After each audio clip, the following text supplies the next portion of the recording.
This is Go George Go. Let's go! Night Rider. Night riding is easily some of the best riding.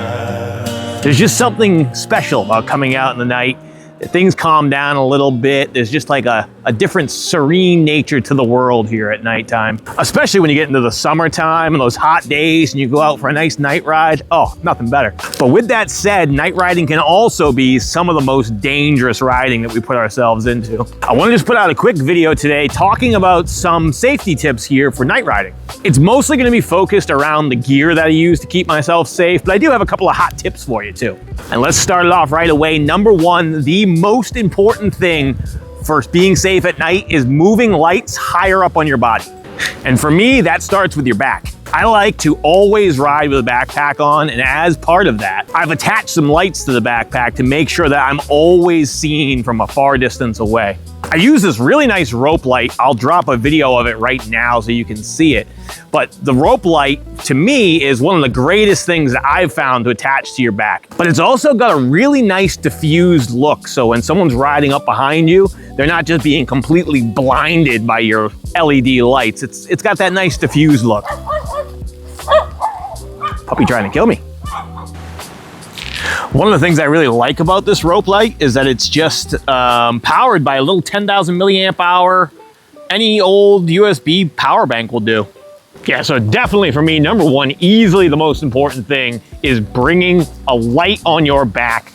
Don't rely on the unicycle lights, guys. Not only are they kind of small and dim, they're so low to the ground. The way that these electric unicycles are designed, they're just super low to the ground. Cars may not be able to see you. I want a bigger light, and I definitely need it raised up off the ground for visibility purposes. And that ties right into tip number two of bringing a light higher up on your front. I do that with two different things. First of all, I always carry this little light on my lapel here. This is kind of like my emergency. It's got a couple of different light modes.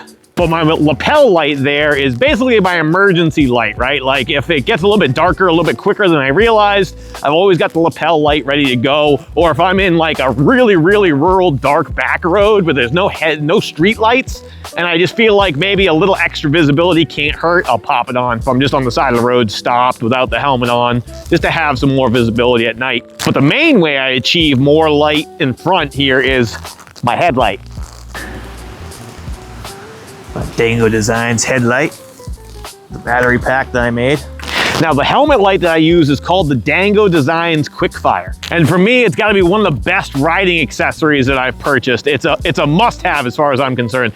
I've talked about this before. The headlights on these unicycles just are not there. They're not good. They either are pointing in the ground when you're riding too fast, or they're blinding everyone in the world when you're riding too slow or stopping. They don't turn or articulate with you when you're going into turns. They're not the brightest things in the world, although some of the newer ones are getting better. They're just not there. So for me, I absolutely adore my helmet light here. This thing is the best. It's got 3 different light modes. And having this helmet light really gives me the visibility that I need at night to be able to ride fast. Right, I need to be able to see. I point it to the corners where I'm going. It projects much further than my light. And if I have a car oncoming, I can kind of just tilt it down, look into the ground so I don't blind them entirely. The only downsides to this light is that the battery life isn't the longest in the world. So what I ended up doing was buying 2 batteries, and I spliced them together in parallel. So I have double battery essentially. So with the single battery on high mode, it probably lasts 2 to 3 hours. So with the double battery, I'm getting a solid like 5-6 hours of high runtime, which is really, really good. I don't always run it on high, only if I'm riding really fast. On the medium setting, it'll last a solid 10-12 hours. Let's do a little light test here for you so you can just see how bright this thing is. All right, camera light is off. Let's turn off the wheel headlight so we are in the dark. This is mode 1.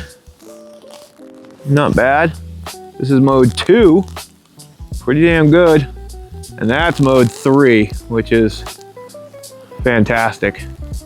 I mean, I can ride super fast on mode 3 without any worries about not being able to see. It's got a really good long projection here.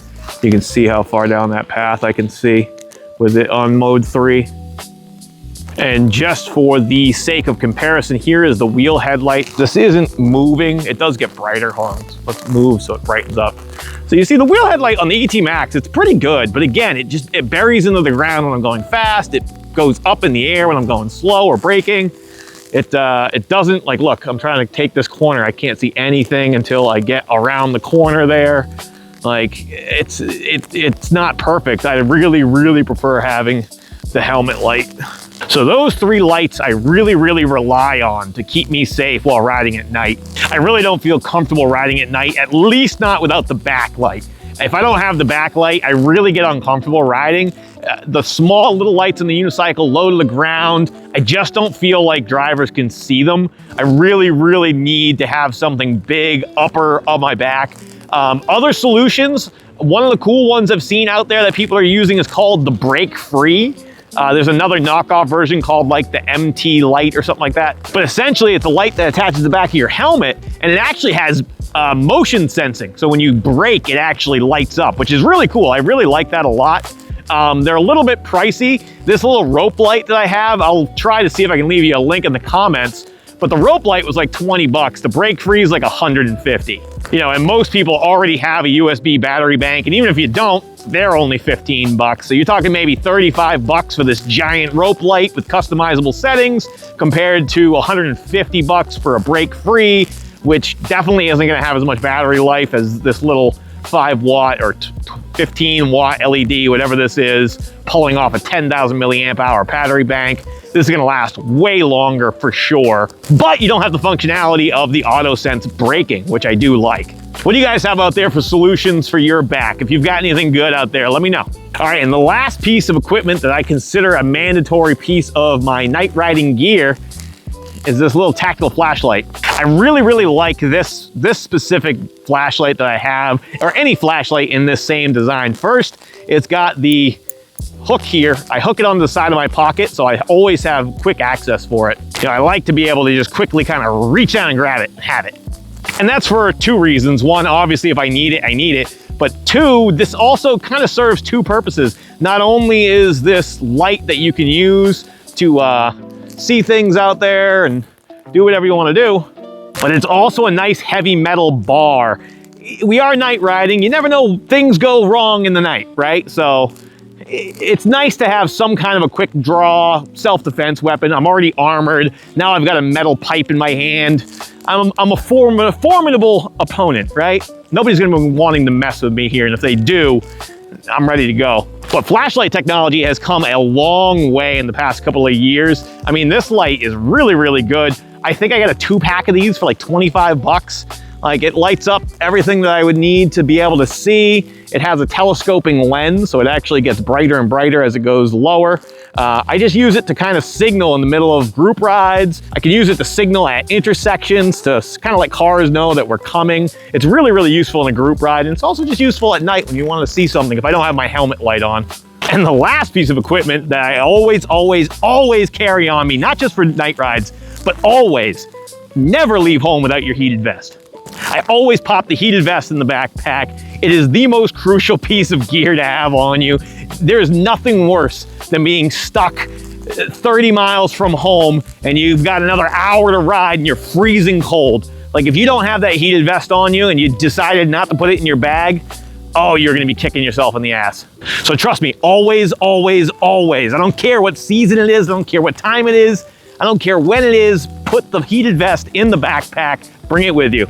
And obviously the battery for the heated vest. I know some guys like to try to travel light, I get it, but at the same time, the heated vest is literally a lifesaver. If you're kind of in the pains of hypothermia, maybe you got cold and wet at the same time, that heated vest could literally be a lifesaver for you. On top of just making your ride a lot more comfortable on days where maybe you're just cold. That's all I got for you for gear. I will give you a couple last second tips here. Tip number 1 for night riding safely, don't ride at dusk. I'm telling you, dusk has got to be the most dangerous time to ride. It's that time right before sundown, that sunset time where lights aren't really working. They're not really bright, but it is dark enough where it's harder to see you. And considering that we're an awkward looking vehicle, it's not a safe position to be in. You don't want to ride at dusk if at all possible, or maybe you want to be on a bike path while you're at dusk. You know, maybe plan on just stopping for a break, get some food, charge. It's only a 30, 40 minute period of time of the day, but it's definitely the most dangerous time of day to ride in terms of being visible to drivers. You know, another good tip is to watch out for your surroundings at all times, especially the later it gets. The later in the night it gets, the more likely you are to run into intoxicated drivers. It's a real concern. So especially late at night, if you notice anybody driving a little erratically, a little bit funny, pull over to the side, let them go. Don't go messing around if you think somebody might be intoxicated, putting yourself in a really, really risky situation. And the last thing I got for you, it's less of a tip and more of a preference.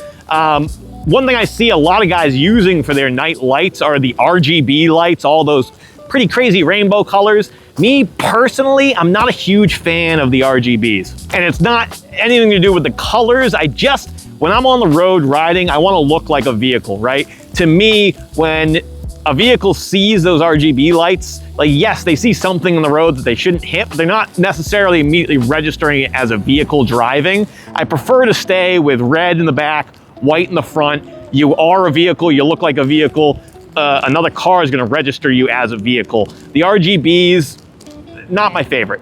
Now, one last thing I did do for night riding is I did some modifications to my Master Pro, where I actually put a new headlight and a new tail light on it. They're much brighter, much better equipped for night riding than the stock stuff. And that's something I can show you guys how I did it. Basically just using a step down buck converter. I fed right off of one of the main battery packs to a little 12-volt step down, connected the lights right to it.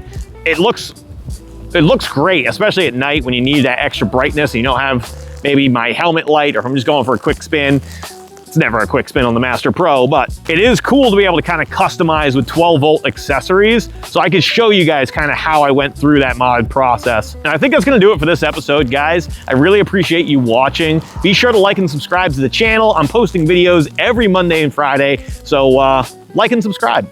And if you guys got any other hot night riding tips out there, drop them in the comments down below for everybody else to see. That's gonna do it, and until next time, guys, ride safe.